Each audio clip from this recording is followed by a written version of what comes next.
If you guys wanted to have a faster result, then by all means.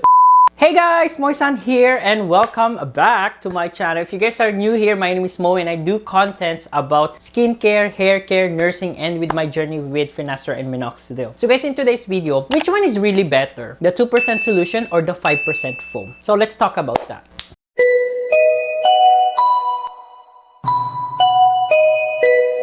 So guys, 2% solution or the 5% foam, they both work good. They are both good for male pattern hair loss or female pattern hair loss. They work the same way. Theoretically, they help to, promote circulations. It's a vasodilator, so it promotes circulations, bring oxygen and nutrients to the hair, and your hair will grow stronger and better. Guys, minoxidil, although it is an approved medication for hair loss, it does not block DHT, okay guys? I did a video on the reason why I started minoxidil 2 years later than finasteride, so guys, go and check it out over here. So if you're wanting to know which one is better, 2% solution or 5% foam, I would say it depends on you. I personally chose 2% solution first because I am already on finasteride and I am not expecting so much from minoxidil since, as I said, finasteride is already the one doing all the DHT blocking and things like that, and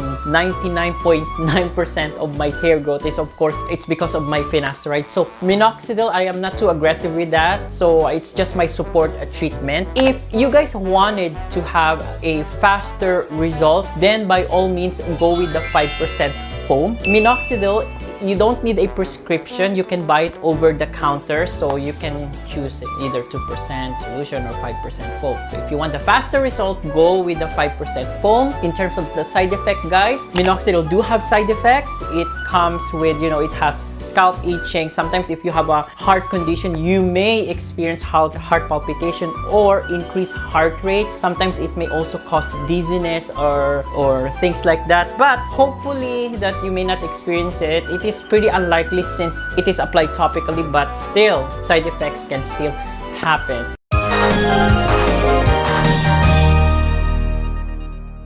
If you're not on finasteride and wanted to have that quick result, 5% foam, guys. They were saying that the foam has lesser side effects, okay, and the absorption is much better, and I guess it just depends on your skin, it depends on your scalp, depends on the degree of your hair loss. I would say that if you are on the early onset or early signs of hair loss, you will see a good improvements with 5% foam. But in my case, I am already on finasteride. 2% is fine with me. I don't think I would go and use the 5% foam. In terms of price, of course, the prices are different. In Canada, 2% solution is a little bit cheaper. My minoxidil is around $45.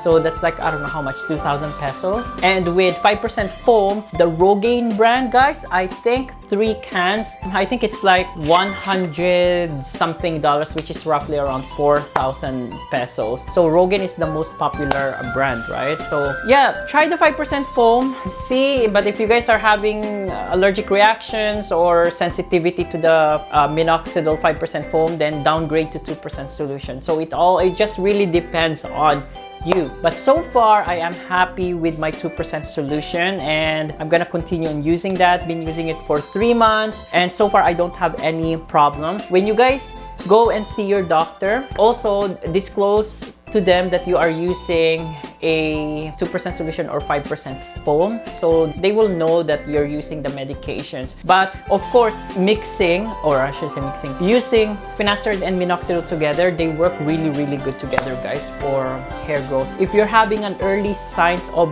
hair loss, go and see your doctor right away. And if you are to choose between finasteride or minoxidil, I would say use both, okay, because they just work like really good together. So that's all I can say about 2% solution or 5% foam. Again, it's up to you. They're over the counter. You guys can go and try them out. But if you want to be safe and if you have an underlying medical conditions, ask your doctor first for proper recommendations. Okay, guys? So if you like this video, give it a thumbs up. Turn on that notification bell for more updated videos such as this one. And guys, don't forget to share it with your friends and families, okay? And I'll see you guys again next time on my next videos. Bye-bye!